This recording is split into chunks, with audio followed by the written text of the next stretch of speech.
Test.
Hello, good evening. I'm sure you know me already. I'm Father Matthew Morelli. I'm pastor of Church of the Good Shepherd in Kent. This is my little makeshift recording studio here in the rectory of the church. And we're going to give a second try to talking a little bit about Prince Gallitzin, Father Demetrius Gallitzin, the Apostle of the Alleghenies. I had mentioned him yesterday at Mass, and yesterday marked the 180th anniversary of his death, his birth into eternal life.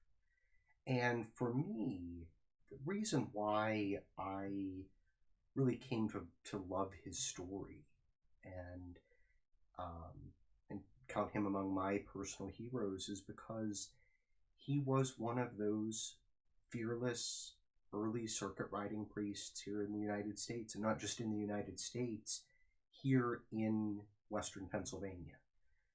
His story intersects our own, has intersected mine personally. As I looked at where the church here in the Diocese of Greensburg will be going in the next 10, 20 years or more, I realized that we're going we as the younger priests in the diocese are going to be called upon to do more traveling, to do more of being like those early circuit riding priests, because the people of God need that. They need us to be where they are, where you are. And also, too, I'd always heard about Prince Gallitzin. I'd visited the state park with my parents and grandparents many times when I was growing up. But I really came to dig deeply into his story when I was studying in Rome, of all places. In my second year of theology, my second year of being away from home, not just far away, but on another continent,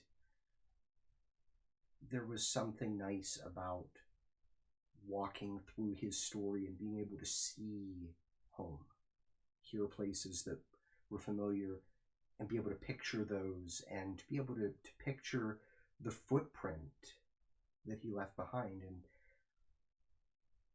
that those shoes that he left behind were big shoes to fill. The shadow that he cast is a long shadow over this whole region and the church in the Diocese of Greensburg, as well as our neighboring dioceses, Altoona, Johnstown, Pittsburgh, Erie. Obviously, his story touches the history of the dioceses of Baltimore and Philadelphia, and even a little bit in the diocese of what's today Wheeling, Charleston. And so I'll touch on a few of those stories as we go through.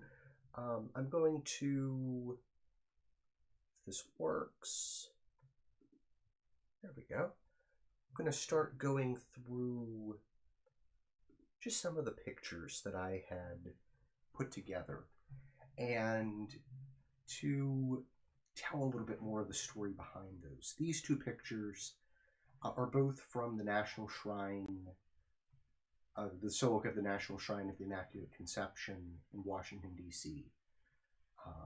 The largest church, largest Catholic church in the country, largest Catholic church in the continent.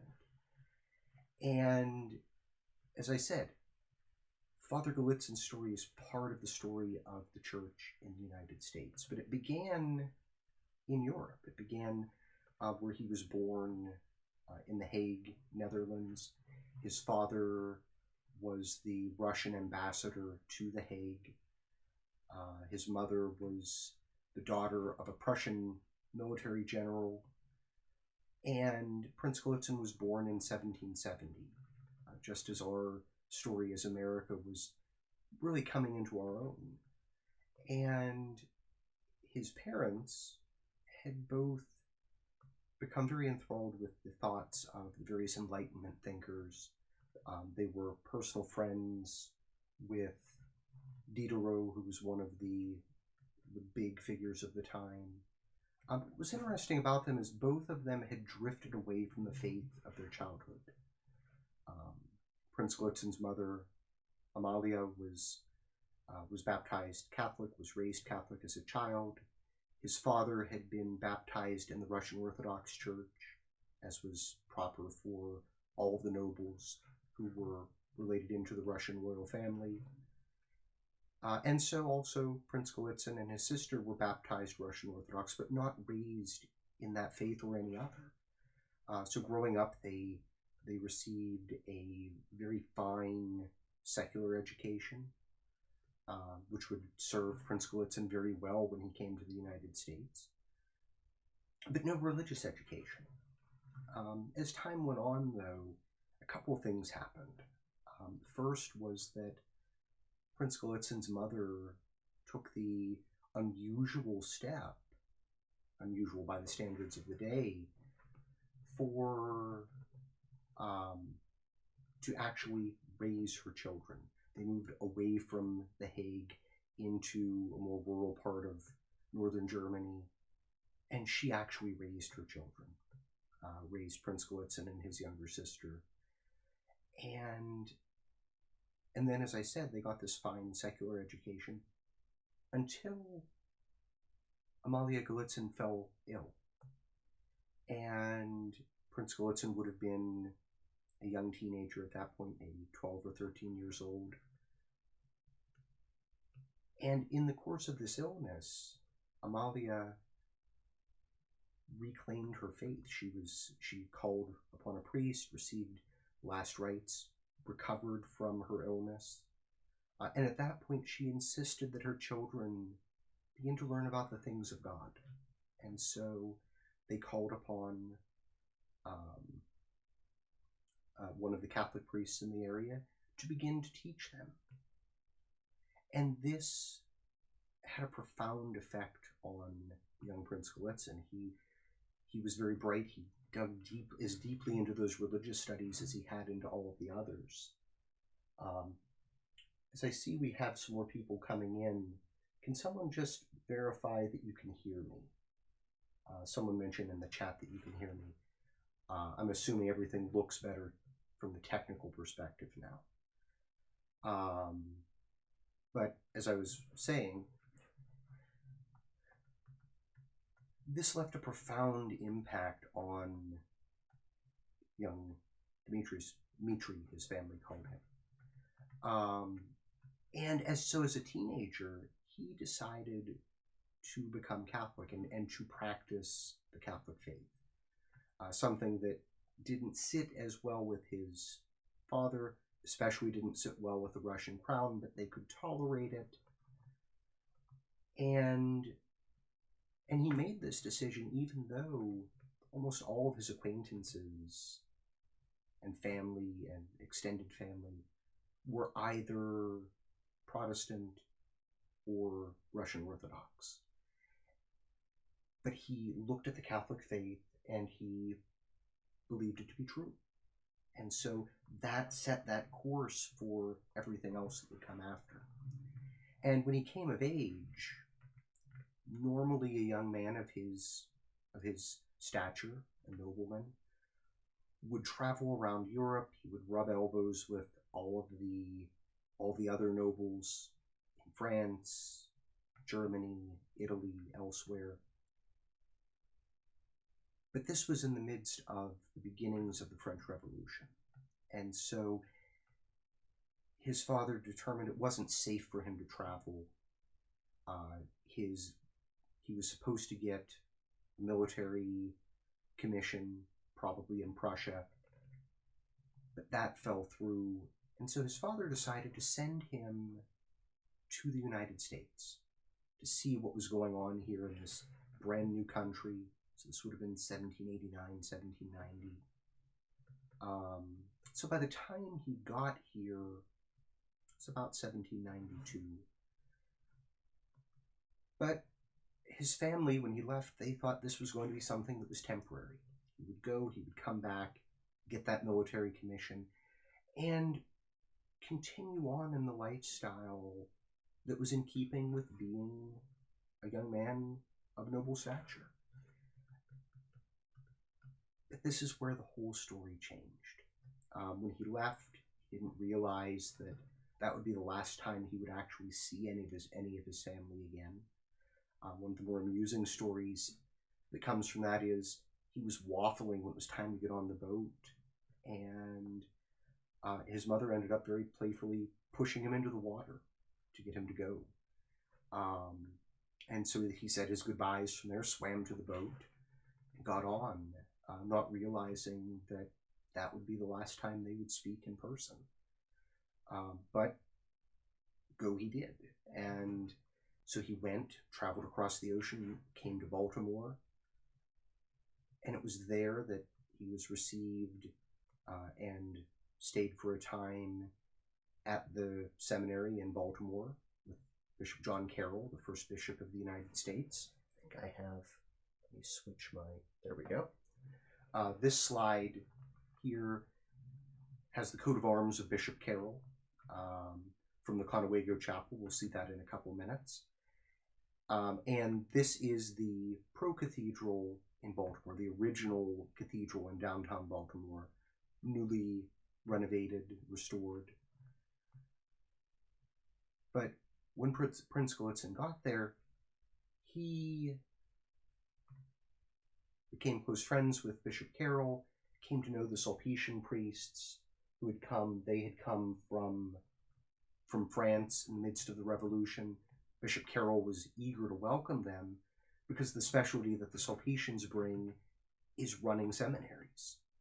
And so Bishop Carroll was able to do the thing that would have been necessary for the infant church here in the United States, to have our own seminary in Baltimore, close to the bishop. And Prince Gallitzin was one of the main beneficiaries of this. He had always had an inkling of a vocation to the priesthood from the time he really began studying the faith, something that really was not well received, especially by his father. He was the only son, and the crown had some other visions for him. But his father was willing to at least entertain the idea, provided that he wasn't pursuing it in earnest. But once he got to the United States, he did pursue it in earnest, and spent 3 years doing that formation and those studies. And he actually became the first priest to be ordained here in the United States who had done all of his studies here, and the second priest to be ordained at all. The first priest, Father Stephen Baden, had done almost all of his seminary studies in France up to his diaconate ordination, and then came over to the United States and was ordained. But Prince Gallitzin became the first to be ordained, to have done all of his studies here. And so in 1795, Bishop Carroll sent him to his first assignment as a priest, and that was at what was then called the Conewago Chapel in Hanover, Pennsylvania. It's a few miles outside of Gettysburg.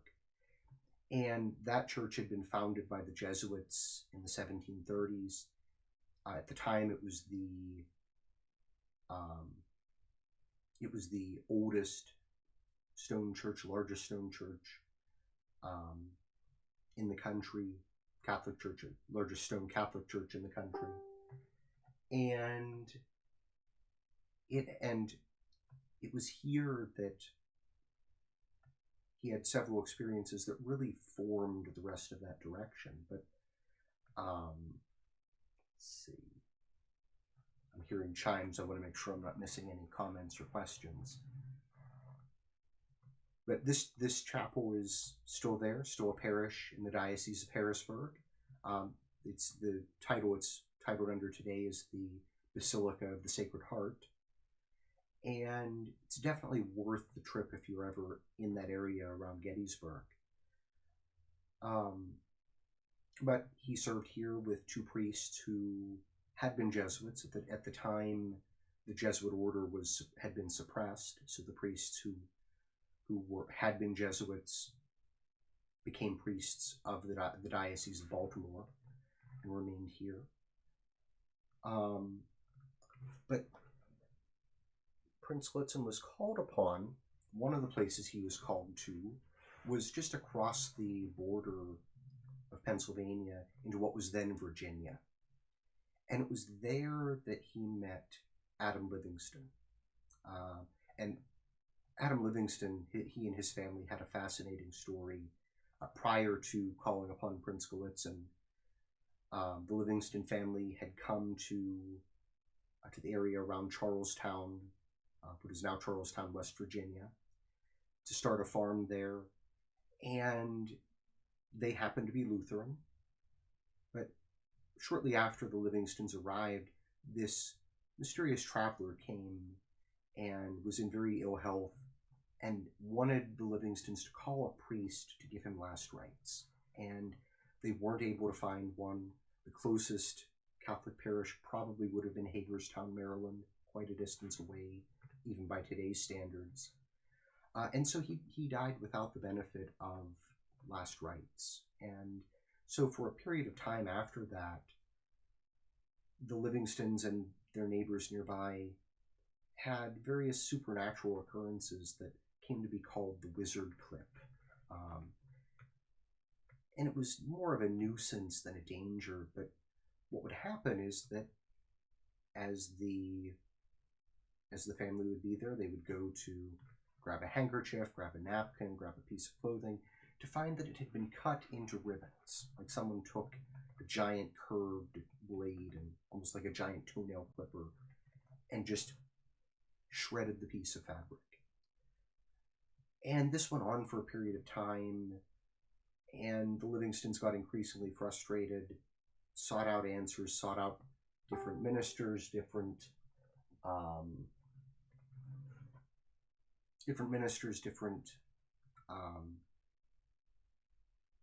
practitioners of various arts and sciences and magics. Nothing seemed to work.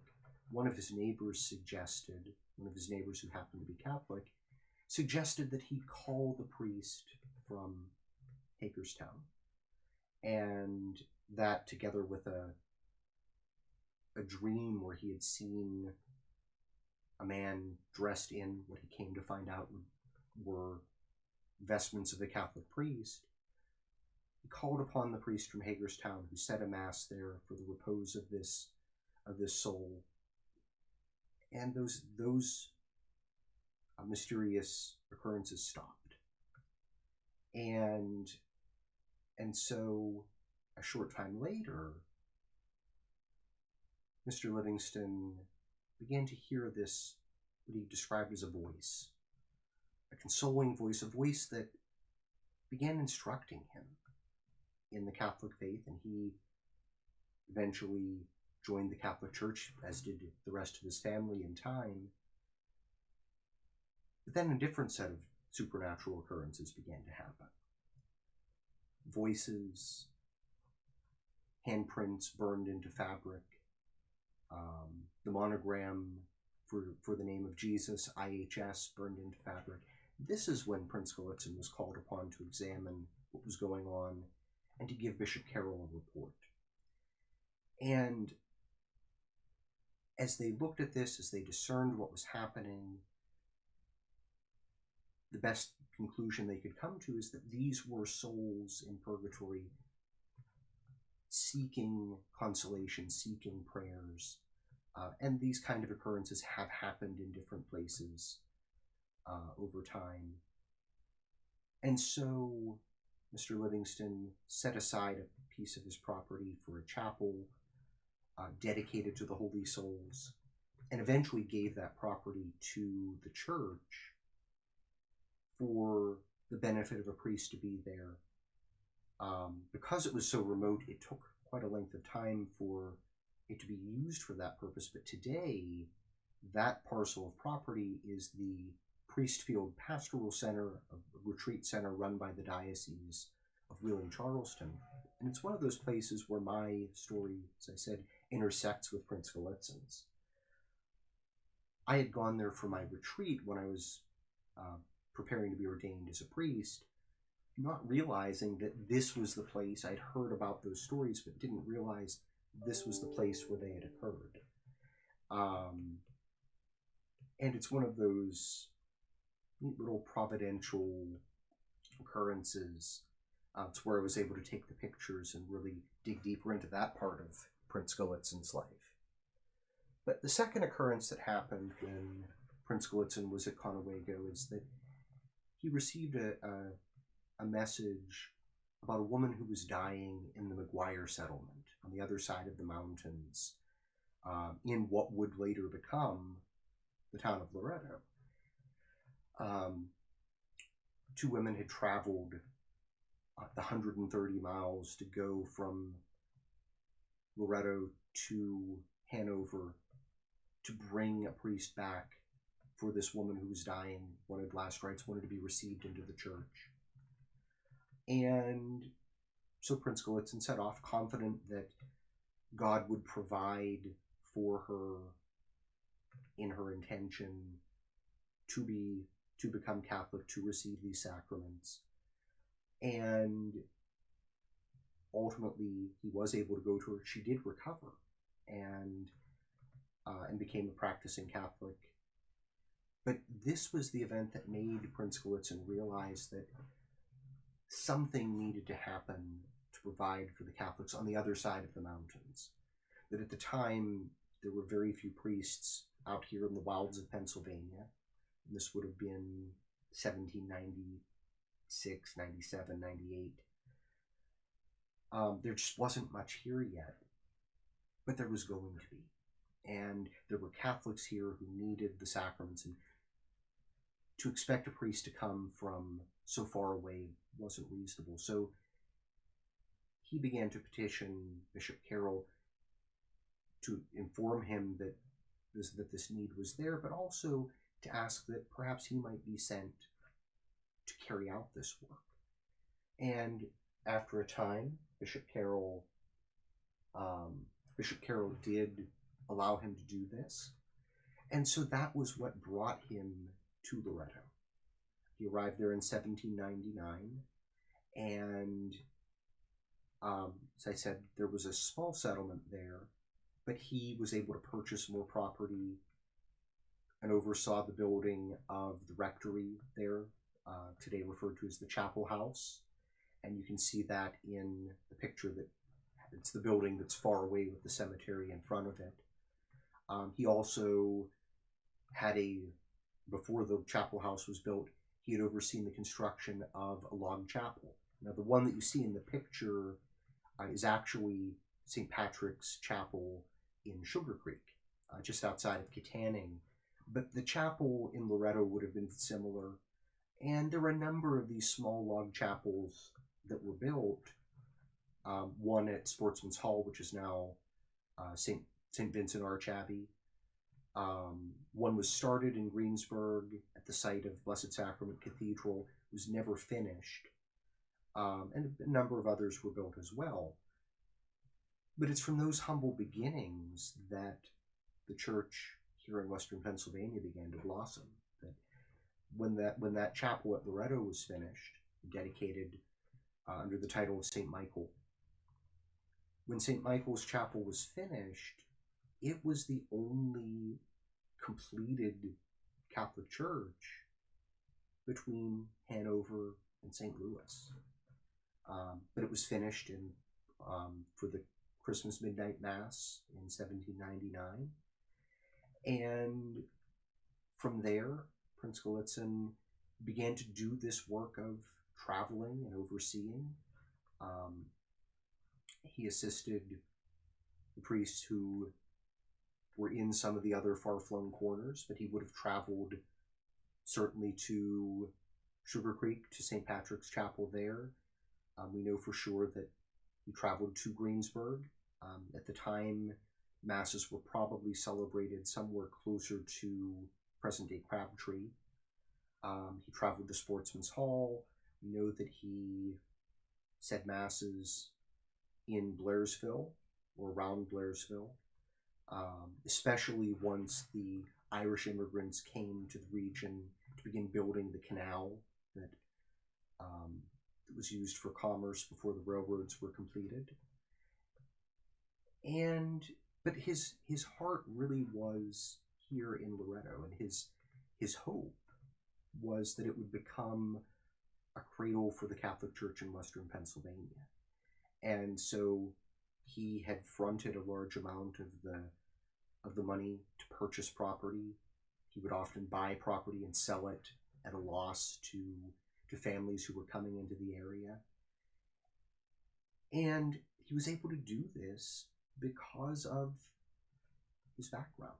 He was able to do this because he had this money at his disposal, or so he thought. We'll talk about that in a minute. But he was happy to give it away.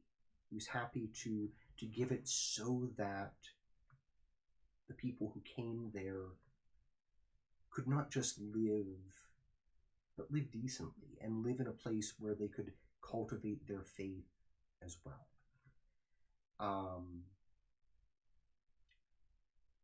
And this wasn't always easy. Father Gallitzin, because of his background being part Russian, part German, he had a bit of a sternness to him, a strictness to him. Always of a joyful spirit, but he wasn't one to, he wasn't one to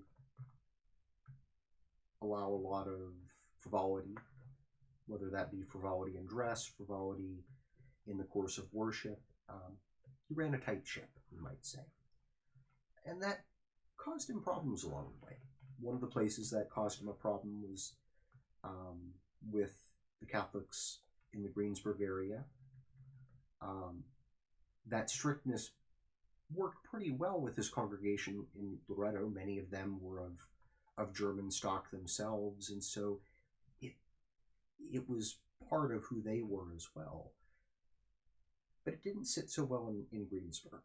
And so there was a little bit of a plot to get him recalled back to Baltimore, to have Bishop Carroll call him back.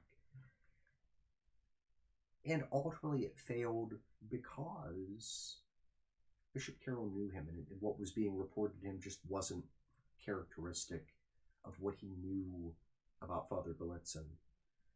And so Bishop Carroll was able to help navigate the situation, calm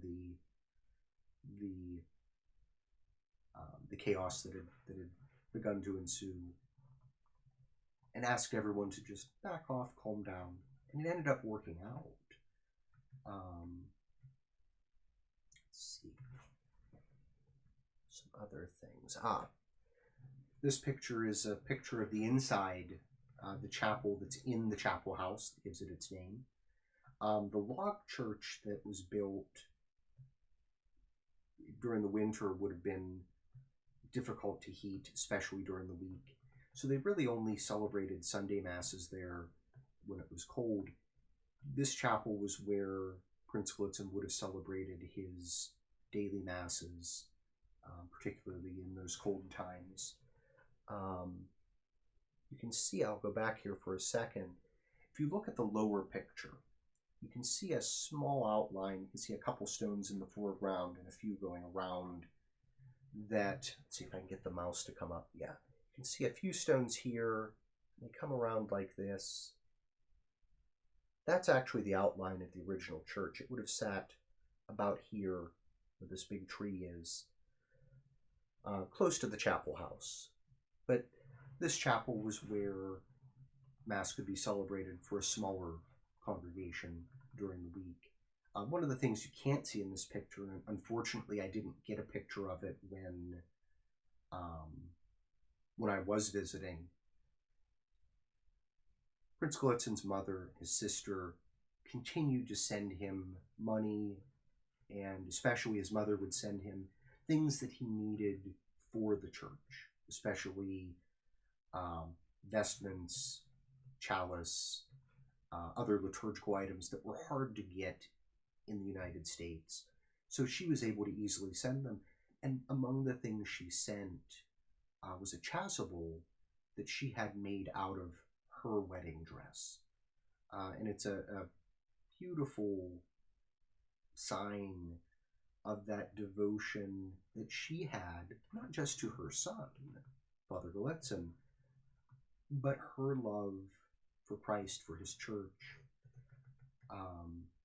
In a very real way, she became a figure, something like St. Monica, encouraging her son, helping him in his mission to evangelize in Western Pennsylvania. Now that, as I said, that actually became a bit of a challenge for him, because he not only became Catholic but was ordained a priest. The Russian crown ended up disinheriting him, and so when his father died in 1802, 1803, he was not to receive any of his father's assets. Everything was to go to his sister. But his mother and his sister had promised him that they would send what would have otherwise been his due, and for a time they did. This is what allowed Father Gallitzin to build the church, build the rectory, purchase the farmland around it. As I said, sell the farmland to some of the immigrants who were coming over, at a price that they could afford, they wouldn't have been able to afford otherwise. But eventually, after his sister married, her husband then kept all of the rest of what might have otherwise been his inheritance. And so he ended up incurring a significant amount of debt. And that debt hung over his head for a large part of his life.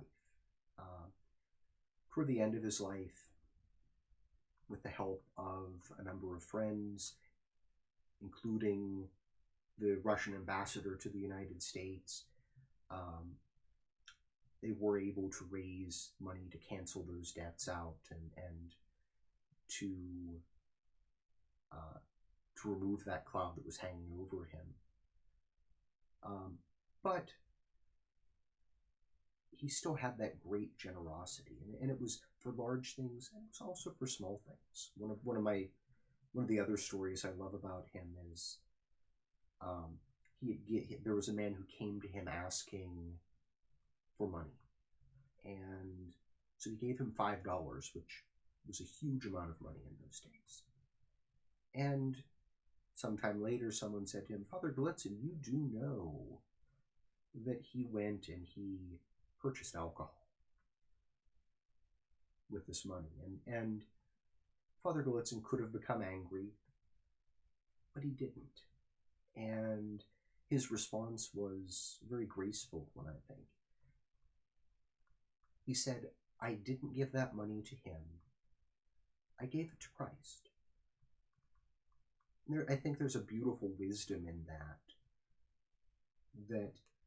he gave generously because the man was in need and had asked, and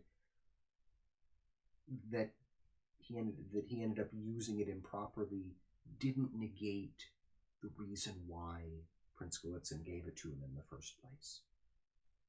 Something that's stuck in the back of my mind. Moving on, what you see here, of course, we have the humble little log church represented by the chapel at Sugar Creek. But over time, the community in Loretto outgrew that little tiny log church. So Prince Gallitzin oversaw it being expanded. And shortly after he died in 1840, the congregation again built another larger church, a brick church. And that church stood not on the site of the first two churches, where that outline was that I showed you, but instead several hundred yards away, where eventually Prince Gallitzin's tomb would be. That church was replaced by the church that you see here, the present church that was built in between 1900 and 1901. A grand church purchased by the donation of Mr. and Mrs. Charles Schwab.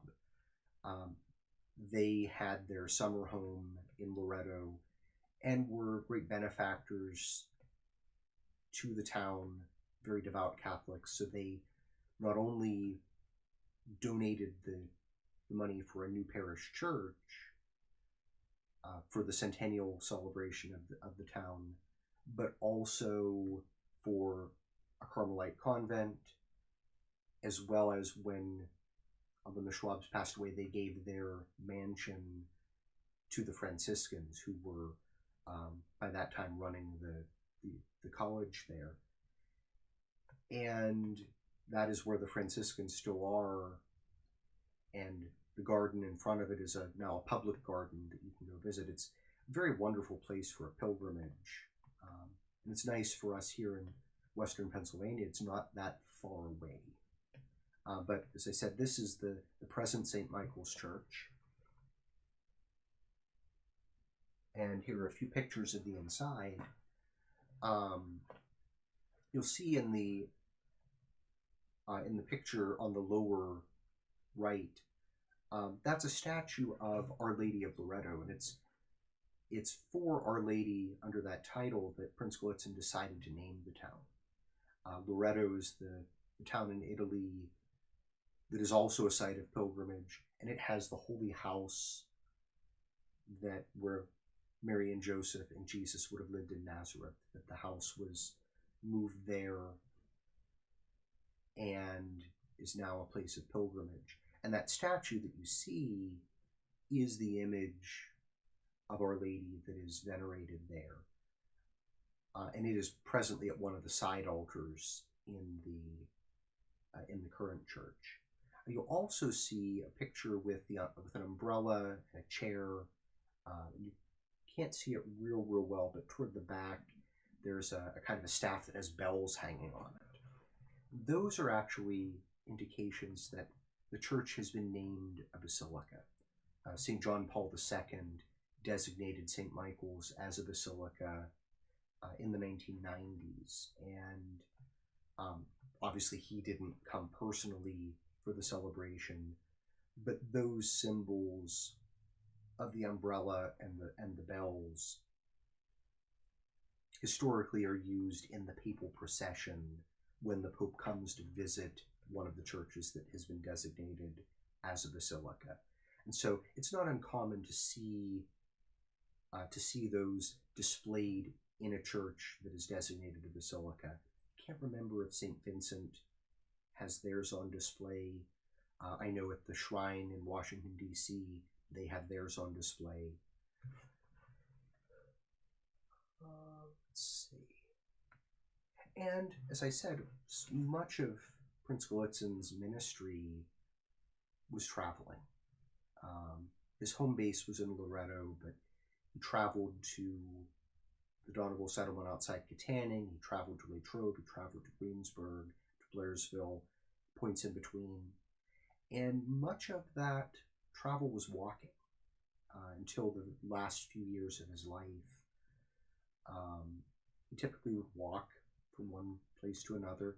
What you see here in the other pictures, there's a spring that is along Old Route 22 between Loretto and Hollidaysburg. And that spring is one that they know Father Gallitzin would have stopped there in his travels up and down the mountain. And that stretch of road was also the site where eventually the inclined railway was built to carry the canal barges from Hollidaysburg up the mountain so that they could be carried back down the mountain, placed in the Conemaugh River to be able to continue their journey to Pittsburgh. The arch at the bottom right is one of the arches from that inclined railway. The rail car would have gone under the arch. The roadway was above the arch. In the stained glass window that you see, you also see Father Helbron, who was a priest for a number of years at Sportsman's Hall, now St. Vincent. And the situation there was not unlike that of Loretto, large territory to be covered by the few priests who were here. It's another, I think, a wonderful story that tells about Prince Gallitzin's character. There was a Father Terence McGurr who was appointed the pastor of Sportsman's Hall some years after Father Helbron, and he just did not mesh with the community. And it could have been personal issues, it could have been some of the documents suggest that Father McGurr might have been an alcoholic, might have had some, whatever the problem was, the people simply could not tolerate him as pastor. And by that time, Prince Gallitzin would have been given the title of dean, the vicar forain for Western Pennsylvania. And so it was his job to oversee the other priests in the area. And Father McGurr was what we would use in today's terms unassignable. He just could not have a functional relationship with the people in Latrobe. And so Prince Gallitzin, realizing some similarities there between what had happened to him in Greensburg some years before, took Father McGurr under his wing, brought him back to Loretto, rehabilitated him essentially, and helped him to be a better priest. That by example showed him that way, mentored him in that way of being a better pastor and helping him to live up to the calling that he had. And Father McGurr did eventually go on to serve in other places in the diocese of what was then the Diocese of Pittsburgh by that time. And among other things that he did is he built the church, St. Patrick's Church at Cameron's Bottom, which is not that far away from me here on the other side of Indiana. It's part of the Church of the Resurrection. And that is where Father McGurr is buried. I think other stories. I'm really just shooting from the hip here for stories. One of the other things, and the pictures really don't convey this, is that Father Gallitzin, one of the other gifts he brought to the church in the United States was that secular education, that ability to write well and to speak well. And it became especially important starting in about the 1820s. By that time, of course, if we know our American history, in those early years you had the descendants of the English settlers who were here in the United States. Some German settlers began to come here. But even as early as the 1820s, you started to see the bubblings of what would become the anti-Catholic movement in the United States. And part of that was suspicion of Catholics. Part of that was suspicion of anyone who had a tie to a foreign power, in this case, a loyalty to the Pope. Part of that was about ethnic differences. And we would see that tension continue to grow throughout the 19th century as the Irish came, as other immigrants came from other parts of Europe, many of them being Catholic. But in the mid-1820s, there was a National Day of Prayer, and one of the speakers at that event used it as a platform to rail against Catholics and to build this anti-Catholic sentiment. And so Father Gallitzin took the opportunity not to respond to him directly, but to write a series of fairly lengthy tracts, essentially explaining what we believe as Catholics and addressing those to, one of them is even called A Letter to a Protestant Public. And his explanation, drawing from scripture, drawing from church history, was to explain what we believe, why we believe it, but also to articulate why the majority Protestant public didn't need to fear the Catholics who were here and the Catholics who were coming. And he drew on his experiences, especially of Bishop Carroll and his cousin Charles, who was one of the signers of the Declaration of Independence, and many faithful Catholics who had already learned and already were showing that you could be Catholic and be American in the best sense. And that was something that Father Gallitzin himself was an example of. He became an American citizen in the early 1800s, 1802, 1803, and had a great love for his adopted country. And again, lived out being Catholic and being American in that best sense, mostly just by being faithful to his calling as a priest. And those writings, actually, because they are old enough, they they can be found online fairly easily. When we read them today, we might find the language to be a little pointed for our contemporary sensibilities. But in his day, it was a respectful but firm articulation of what we believe. Let's see. And so now we come to the end of Father Gallitzin's story. In the last couple years of his life, the travels became more and more difficult. Instead of walking, Father Gallitzin would ride in a horse-drawn sled. An injury from a fall off of a horse many years before made it so that he really couldn't ride a horse. But that last winter of his life, the winter of 1839 and 1840, was an especially difficult winter. It was bitterly cold, worse than usual. And as the winter went on, in his very generous way, he was more than happy to give away his firewood to make sure that the families in Loretto were able to be warm and be safe themselves. And so that winter took an especially hard toll on him, but he still soldiered through.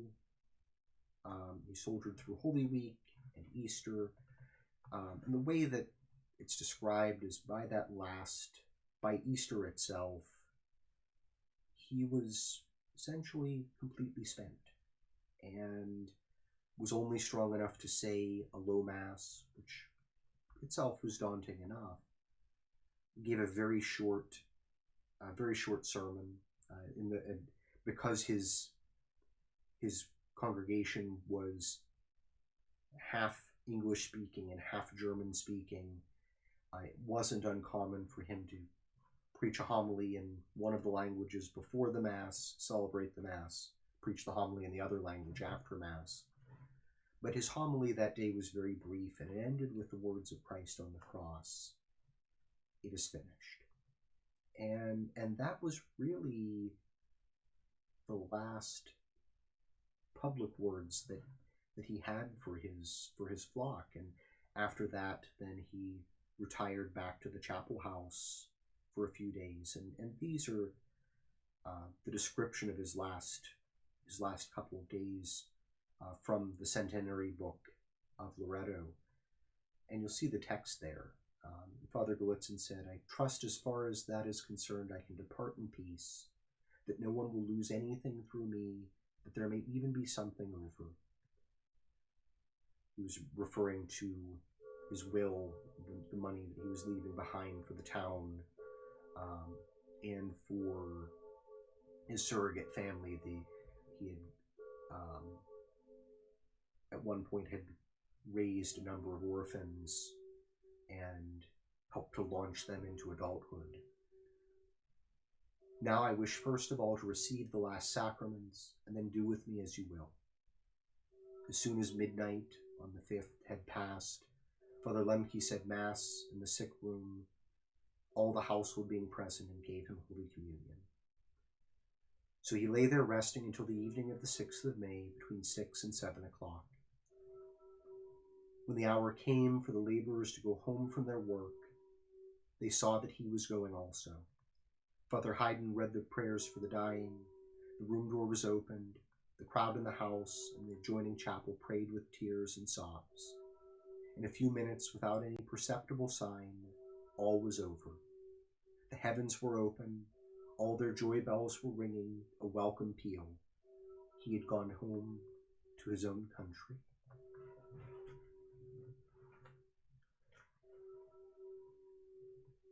That for the 45, almost 50 years that Father Gallitzin was here, he fully invested himself in his ministry, in serving the people of God here in Western Pennsylvania. And even though there were times that he wanted to go back,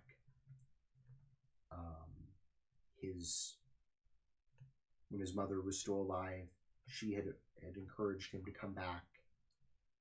Others had encouraged him to come back. If he had, there's a very good chance with his background, his status, his education, his experience, there's a very good chance he might have been named a bishop somewhere.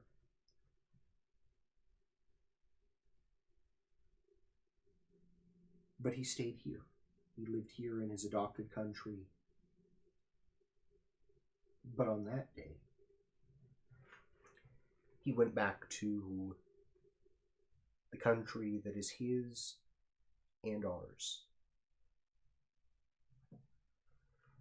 And so, in the days that followed, a large number of people converged on Loretto for his funeral celebration. Not only Fathers Lemke and Hayden, but also Father McGurr and others in the area, and literally thousands of people when they processed with his casket.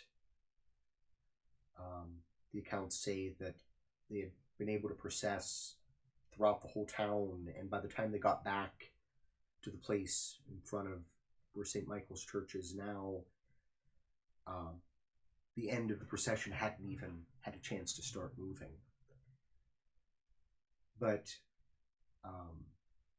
because the devotion that the people had to him from their experience in life was so profound, the decision was made actually to not honor his wish to be buried in the space between the church, the log church, and the chapel house, but instead in this place some distance away where a new church would soon after be built. And the tomb that was there was a bit simpler than the one that is here. The one that you see depicted here with the nice inscription and the statue, that was actually erected for the centenary celebration. It was part of the festivities that led to the book that I quoted from. But you can actually visit, obviously not right now during the coronavirus, but you can visit let's see. You can visit his tomb. It's a place of pilgrimage. And during the daylight hours, you can see in the lower two pictures there, you can actually enter into that gated area and go down to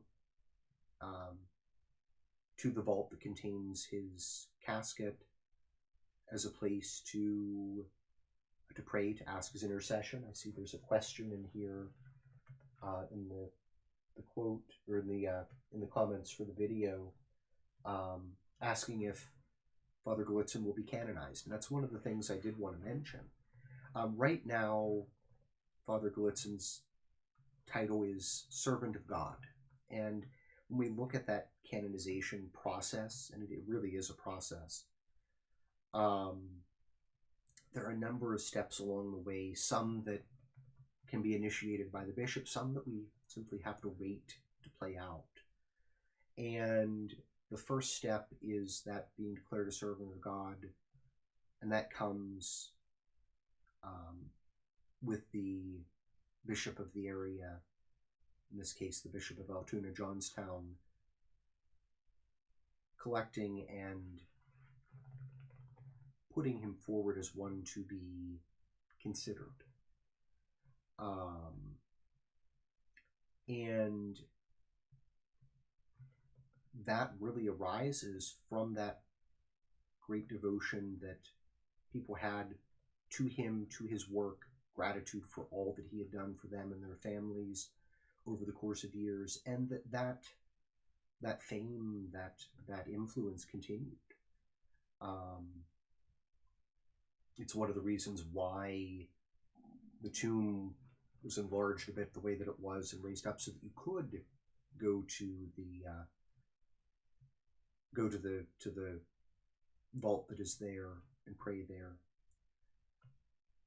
And during that time, once one has been declared a servant of God, the individual's life is examined, their writings are examined, and in the case of someone who's died recently, we can think of someone like St. John Paul II, or Mother Teresa, or Archbishop Romero, who was recently beatified, St. John the 23rd, St. Paul VI.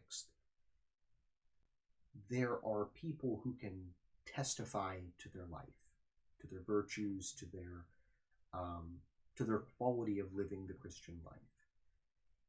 Now, in Prince Gallitzin's case, having been deceased now 180 years, we don't have any of that testimony, but many had given it. It's written down, recorded along the way. Some of those bits of testimony are recorded in that centenary booklet. And so all of that, all of the writings, letters, the tracts that I had mentioned, those are gathered together, they're examined both for their content as far as the faith and to give glimpses at again, the quality of his life, living in a Christian way. And a petition is made to the Congregation of Saints. And that's done in Rome. And that process is actually going on as we speak. Some years ago, Bishop Barczyk sent everything that had been collected to a canon lawyer in Rome who was working on that process. And my understanding is that that petition to go to the next step has happened. The petition's been made. It takes time for everything to be processed. All of the congregations in Rome work on skeleton crews, and so things just take a long time. But when that petition is accepted, and I have every reason to think that it would be, the next step would be that Father Gallitzin would be declared venerable, which means that, at least in the Diocese of Altoona Johnstown, they can promote it's called a public cult, and it's one of those things that doesn't translate well into English, but to put him forward in a more robust way as one who we're actively seeking his intercession. For some years, they've already put together a prayer seeking his intercession for miracles for canonization. And to my knowledge, I don't know that there are any. But that step of being declared venerable puts him forward in a significant way for our attention as one who might one day be canonized. Father McGivney, the founder of the Knights of Columbus, that's where his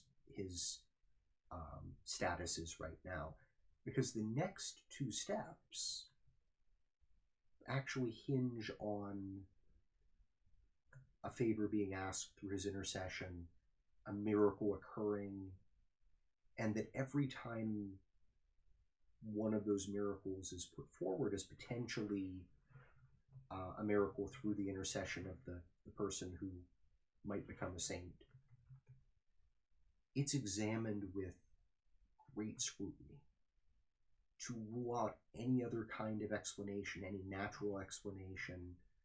And it's the reason why nearly all of the miracles that we encounter with saints who are canonized, saints who are blessed who are beatified, almost all of them are medical miracles, miraculous healings of some form or another, because that they're a little bit easier to look at and examine and to say, this was the condition,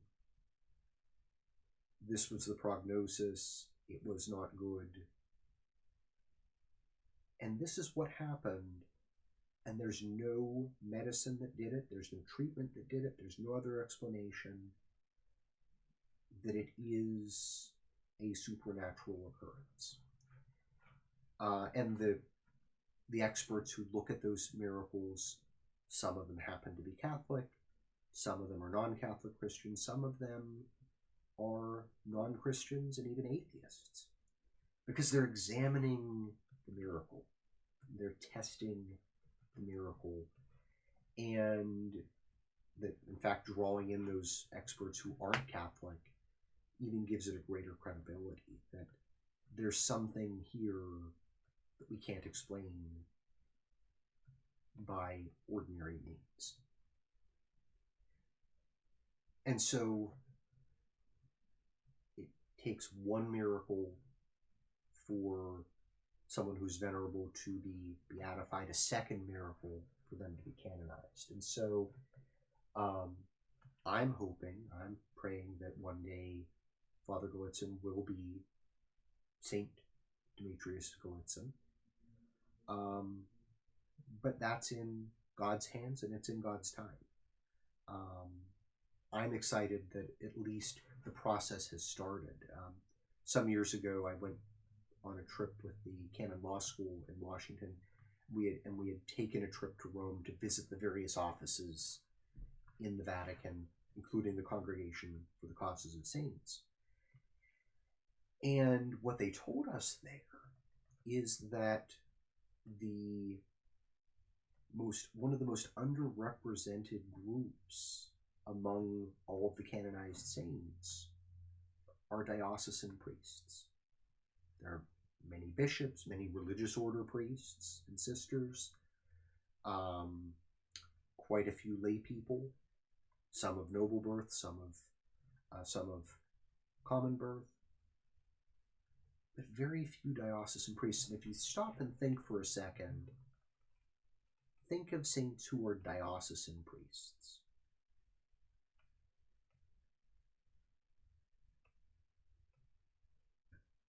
If you racked your brain very hard, probably came up with one.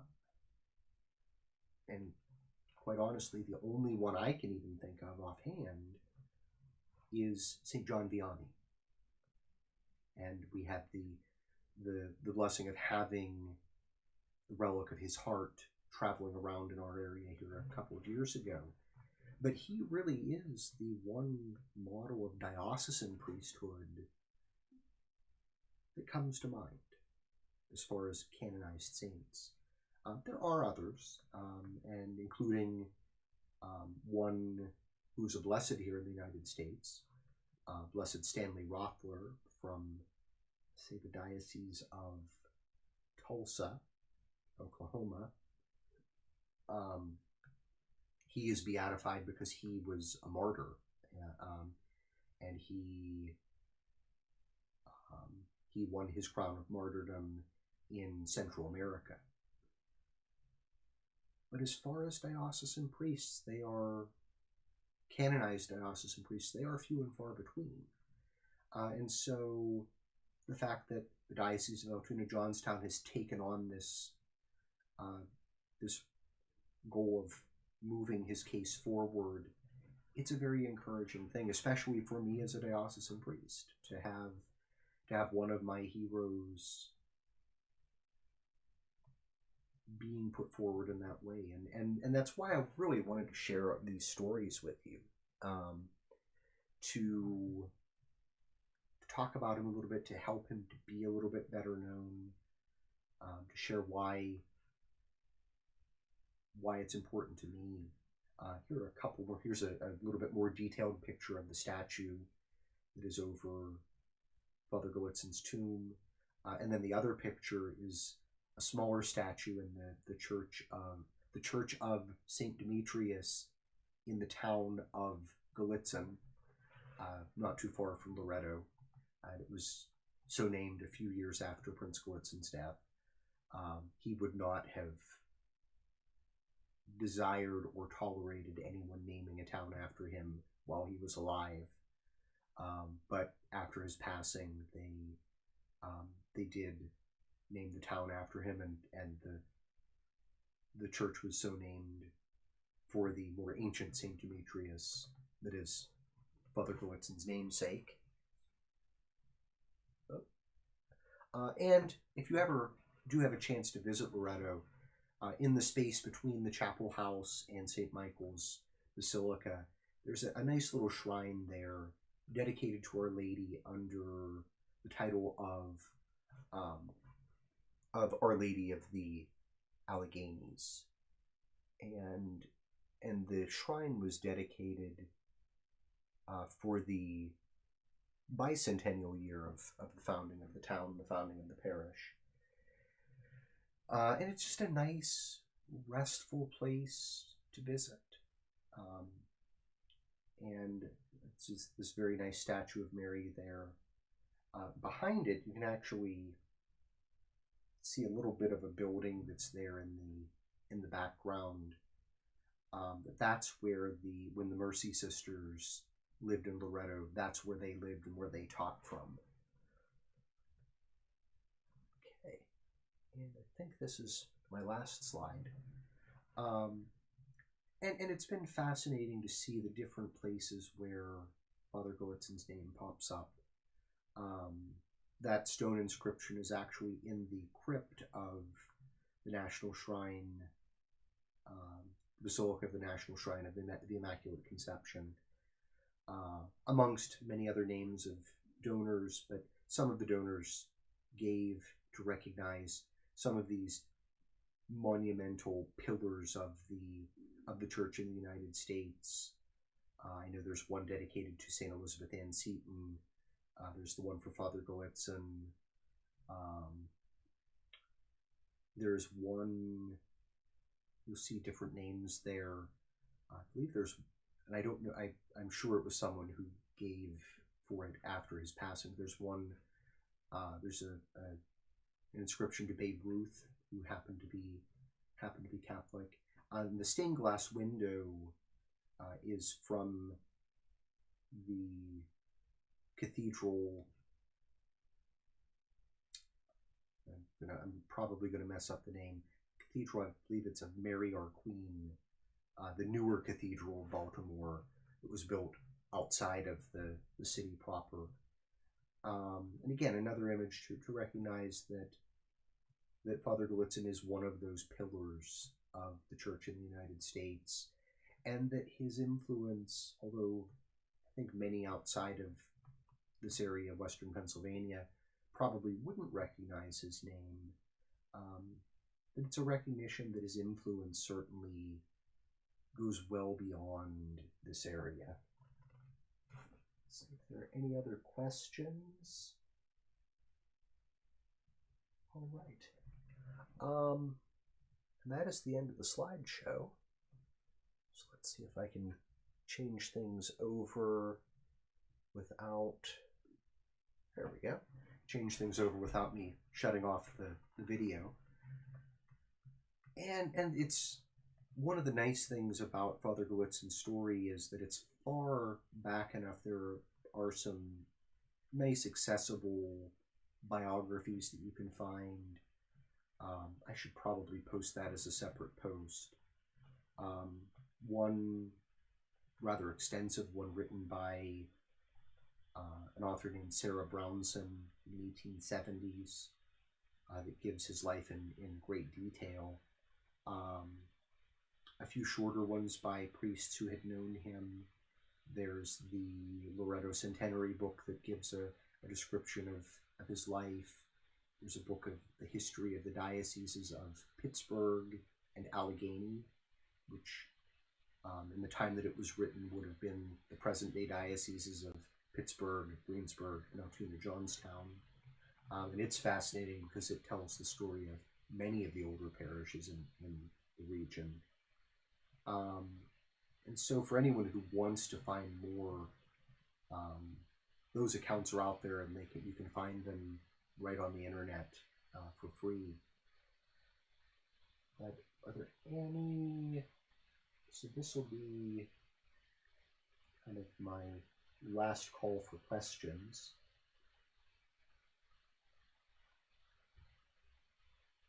So we don't have too many people left here, but I thank you, all of you who did stay here and listen. I didn't realize I've rambled on for over an hour, but thank you for letting me talk, letting me share. It's a great joy and a great privilege to be able to do this. I'm glad the technology worked today, that it lasted the whole time through the video, and perhaps we'll do something like this again. If there is a topic that would be good to expound on in this way, send me an email, send me a message through Facebook or YouTube, and I can, if you're willing to listen to me ramble on for a time, I'm happy to share. There's stories that I enjoy telling, and there's stories that I think are worth hearing. But thank you for listening, and let us end with a prayer. In the name of the Father, and of the Son, and of the Holy Spirit. Amen. Lord God, we thank you for the life of Father Gallitzin, for his preaching, for his example. We thank you for the ways that you have blessed so many of us here in the Diocese of Greensburg, and for our neighbors, the ways that you've blessed us through the life and ministry that he gave. We ask that if it is your will, that one day he might be raised to the altars as one of your canonized saints, so that his example might be shared not just here, but throughout our nation and throughout our world. We ask this through Jesus Christ, our Lord. Amen. May the blessing of Almighty God, the Father, and the Son, and the Holy Spirit come down on you and remain with you forever. Amen.